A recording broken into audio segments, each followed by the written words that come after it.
Ποιοι ήταν οι Ετρούσκοι, γιατί εξαφανίστηκε ένας ολόκληρος λαός από τη συλλογική μνήμη της ιστορίας και ποια ήταν η επιρροή τους στον μεταγενέστερο ρωμαϊκό πολιτισμό.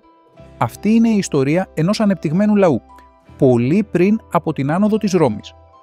Οι Ετρούσκοι εγκαταστάθηκαν στην κεντρική Ιταλία από τον 9ο αιώνα π.Χ. σε μια περιοχή που αργότερα ονομάστηκε Τοσκάνη. Η ακριβής προέλευσή τους παραμένει αβέβαιη. Ορισμένες αρχαίες πηγές υποστηρίζουν ότι ήρθαν από την Ανατολή, ίσως από τη Μικρά Ασία. Άλλες θεωρίες υποστηρίζουν ότι ήταν αυτόχθονες. Αυτό που είναι βέβαιο είναι ότι οι Ετρούσκοι ανέπτυξαν νωρίς έναν σύνθετο πολιτισμό με πόλεις, εμπορικά δίκτυα και εξαιρετική χειροτεχνία. Η ετρουσκική κοινωνία ήταν αυστηρά ιεραρχημένη. Στην κορυφή βρίσκονταν αριστοκρατικές οικογένειες που συνδύαζαν πολιτική, θρησκευτική και οικονομική εξουσία. Οι πόλεις ήταν ανεξάρτητα κέντρα συνδεδεμένα μέσω γλώσσας, θρησκείας και πολιτισμού, αλλά χωρίς ενιαίο κράτος. Οι γυναίκες στην ετρουσκική κοινωνία είχαν πιο ορατό ρόλο σε σύγκριση με άλλους αρχαίους πολιτισμούς. Η θρησκεία έπαιζε κεντρικό ρόλο στη ζωή των Ετρούσκων. Πίστευαν σε ένα σύμπαν καθορισμένο από θεϊκή τάξη.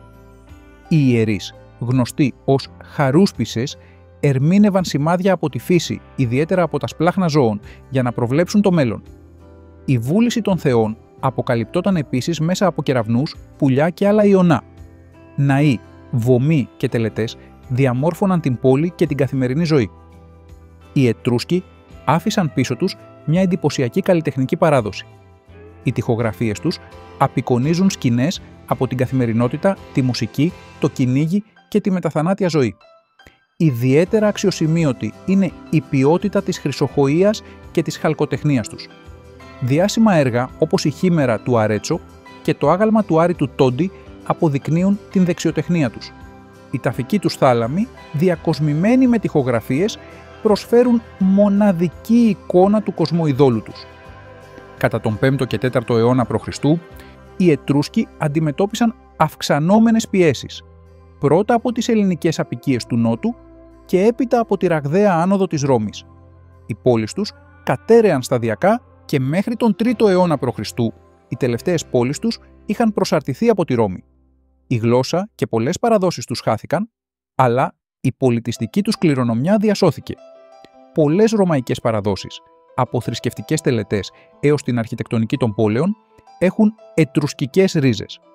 Αν και ο ίδιος ο λαός εξαφανίστηκε, η επιρροή του συνέχισε να ζει στον ρωμαϊκό πολιτισμό και, κατά συνέπεια, στην ευρωπαϊκή ιστορία.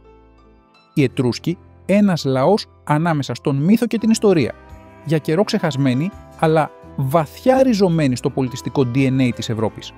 Η ιστορία τους περιμένει να ανακαλυφθεί ξανά.